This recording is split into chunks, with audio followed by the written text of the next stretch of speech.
When we think about films from the 60s and 70s, characteristics that we often associate with this era is the film stock, the choice of lenses, the music, and the melodramatic acting. What we don't often think about are the titles from that era. Often, if you look at titles from the 60s and 70s, there's a feeling of organic life to the titles, as if the text is alive. They move ever so slightly, there's grain to them, there's halation. And this is because these weren't created on a computer. They were hand animated or animated by machinery, filmed and then overlaid on the footage, which is what gives it that organic feeling. Well, today, using nothing more than just a few built-in plugins, we're going to do the exact same in After Effects. While the font choice doesn't overtly matter, I find that using a font of the time helps sell the effect a little bit better than using a modern font. So first we need to consider the color of our text to create halation. If you're not too sure what that is, halation is the glowing outline around bright light sources or highlights in an image. We don't typically see it in digital formats, but in film, halation happens when the light passes through the emulsion layer of the celluloid, reflects off the base, and then spreads back into the emulsion, causing a blur or halo around bright areas. And typically this is one of the most sought after attributes when trying to make a digital image look like film. In After Effects, for whatever reason, we don't actually have a halation effect, but there is an easy way to simulate one, at least with text. So with our text selected, we want to change the color to a soft pink or orange, the colors that we would see with halation.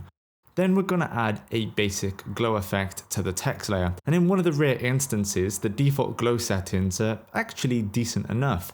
And as we zoom in, we can see that the underlying color of the text starts to creep out.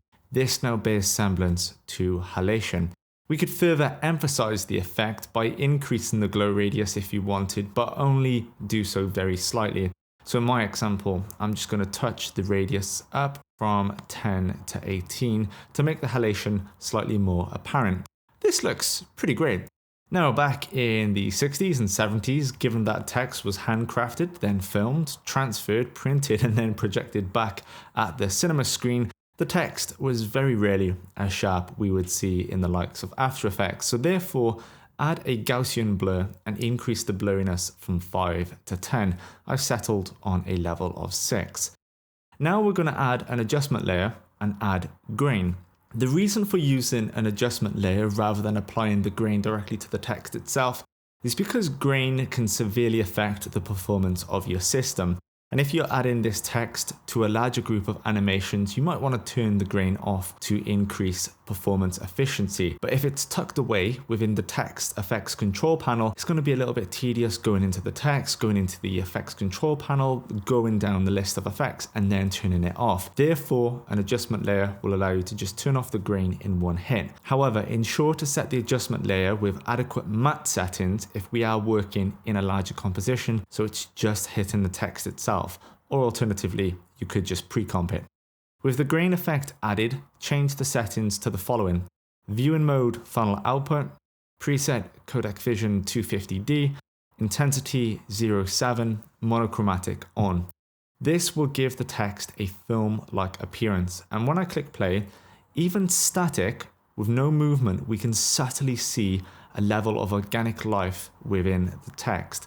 Now, if we look at a number of examples, we can often see that the text is very rarely still, and it's because this is being projected off of a different layer onto the footage itself. So to exemplify this for our titles, what we're going to need to do is add a wiggle expression. To do this, press P on the keyboard to bring up the position, hold Alt while pressing the stopwatch icon, and here write wiggle, parentheses, 15, 1, end parentheses. This expression causes the position of the text layer to change randomly 15 times per second within a range of 1 pixel in any direction. This is only creating a subtle but quite dynamic movement reminiscent of the slight instability that we've seen in vintage filmed text. The finished result is pretty compelling. If your primary goal was to create 70s looking film text, well done, you've done it. However, we can go 2 steps further. The first is to find a retro looking background asset from the Fidivo library. There are absolutely tons to choose from. Just be sure to add some grain to the background also. And the second is to implement the advice in a recent FreePick tutorial. The folks at FreePick recently produced a tutorial that shows you how to display echo trails on text in After Effects.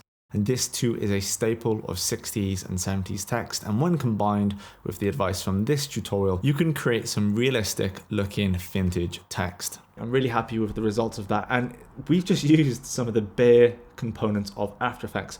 And I often think with the sheer number of plugins and presets available on the market for After Effects, sometimes you just need to dial it down and go back to what is already in the great software. Well, I've been Lewis with Fidivo, and I will catch you next week with another tutorial.